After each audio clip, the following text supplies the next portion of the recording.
Now, whether you believe they're a splendid addition to our society or a drain on already hard-pressed social and economic resources, you can't have missed the growing East European presence in our midst. Most of these new arrivals are from Poland, and if I tell you that the average wage there is around £4,000 a year, you'll see why people from all levels of life see a better future for themselves here and in other West European countries. But what price is Poland paying for the loss of so many of its people? I travelled to the southern city of Wroclaw to find out. Zostałaś gdzieś w domu nad Wisłą, pamiętam to tak dokładnie. Te bezrobocia, bliskość, wciąż kocham cię jak Irlandię. After decades of post-war economic neglect and stagnation, the city of Wrocław is now building for the future. Membership of the EU has brought in plenty of cash, money that's being spent on building an infrastructure fit for a modern European city. It used to be a German city before the second war, and it is a Polish city now. The mayor, who's only too proud to show off the beauties of his city centre, has ambitious plans. When I started 4 years ago, I declared to create 100,000 new jobs. In the first step, we will be creating jobs, but salaries will be growing not really fast. In the second step, the quality of life will be much more higher. In the third step, after having this knowledge-based society, R&D departments, really good cooperation between our universities and economy, the salaries will be growing. And this is what I promised to the city, and this is what is happening now. Springing up on the city outskirts, some of the 3 million new houses the government promised in a recent election campaign. But now the question's being asked, how many of the residents of these shining new towers will be Polish? The high levels of immigration are starting to cause real concerns in Poland. Here's today's headline in a major national newspaper. It quotes EU figures that more than 1 million Poles have left the country since it joined the EU, and they reckon that's about 5% of the labour force. This is probably a very conservative estimate of the rate of emigration. In the UK alone, more than 250,000 Poles have successfully applied for work in the last 2 years. There are reckoned to be tens of thousands more who haven't registered. Some estimates put the number of Poles in Northern Ireland at up to 30,000. In some vital areas of social and economic life, this loss of people is beginning to bite. On this building site, there aren't enough workers to put the roof on more than one unit at a time. Such shortages are pushing the completion dates further and further back. On this building, we have noon to finish the job. Jobs suffer delays because we don't have enough roofers, plasterers, carpenters and tilers. It's difficult to find these tradesmen. No one's yet talking about a crisis in construction. Older, experienced workers tend to stay put. It's the younger ones, often newly qualified, who are being tempted abroad, and their absence won't be felt for a few years yet.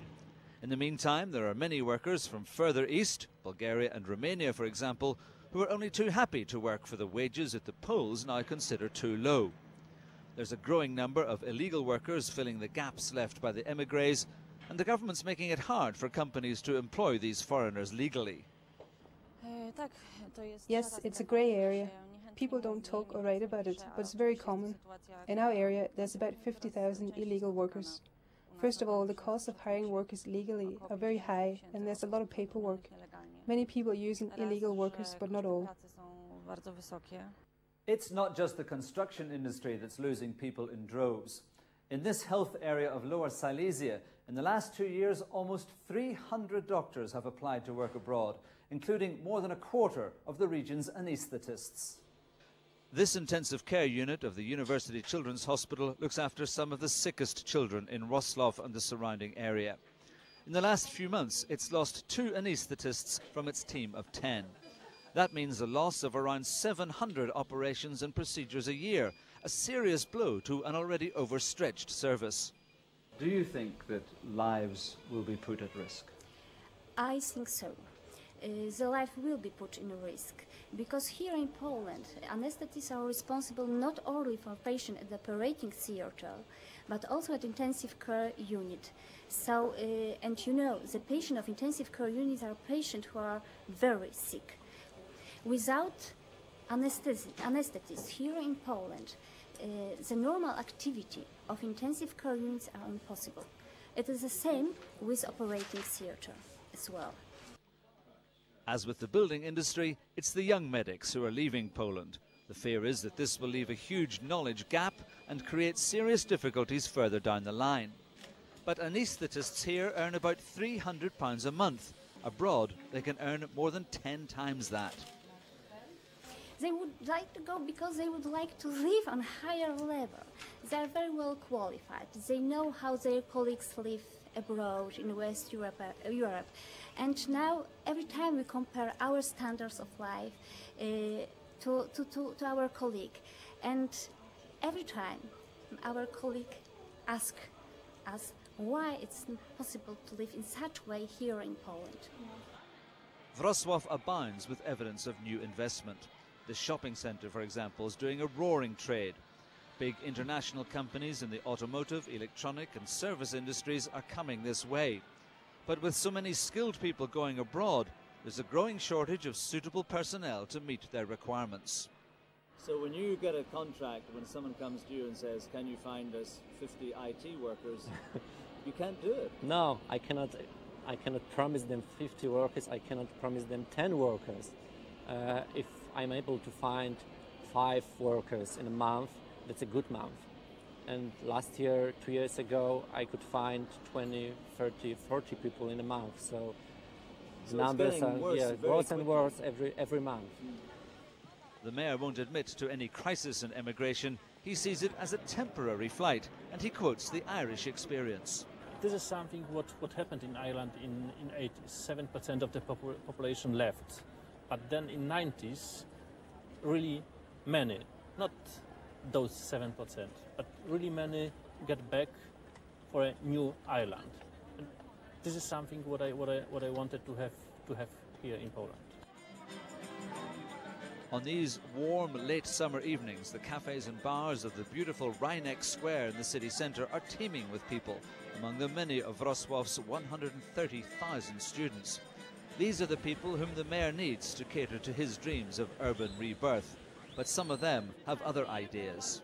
Well, now I study in Poland physiotherapy, and when I'll finish, I would like to leave Poland and work in Germany.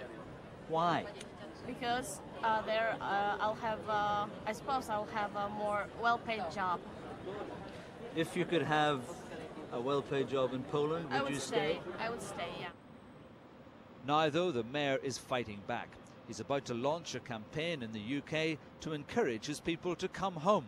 Nobody was talking. Therefore, I said, come back to Poland. And then newspapers, television and so on started a certain discussion.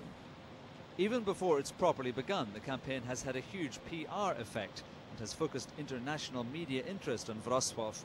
But will it have any real effect on the emigrants?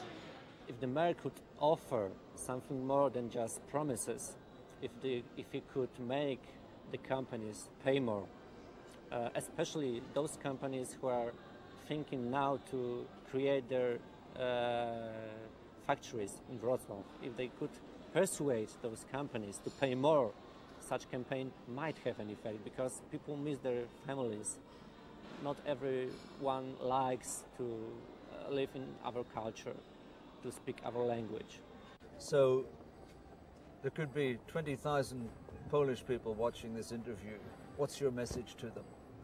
I mean, best wishes to them, best wishes to their families, and remember, your future could be, or in some cases should be, connected with Poland.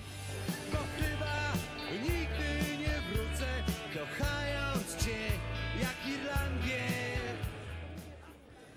The mayor of Wrocław, who wants to halt the exodus. Next